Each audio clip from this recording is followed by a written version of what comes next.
صرف پیسے کا ہونا رزق نہیں ہے، نیک اولاد، اچھا اخلاق اور مخلص دوست بھی رزق میں شامل ہے۔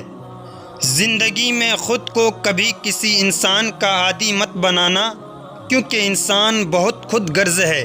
جب آپ کو پسند کرتا ہے تو آپ کی برائی بھول جاتا ہے، اور جب آپ سے نفرت کرتا ہے تو آپ کی اچھائی بھول جاتا ہے۔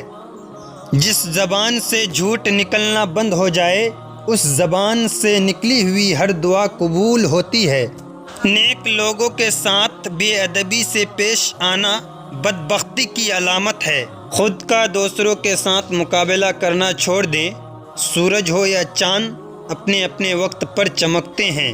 انسان کی شخصیت اس کی زبان کے پیچھے چھپی ہوتی ہے۔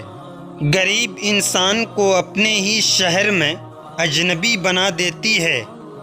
دو اعمال ایسے ہیں جن کا ثواب کبھی تولا نہیں جا سکتا: معاف کرنا اور انصاف کرنا۔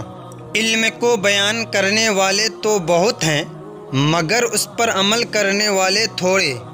اگر دنیا بہترین جگہ ہوتی تو یہاں کوئی بھی روتے ہوئے پیدا نہیں ہوتا۔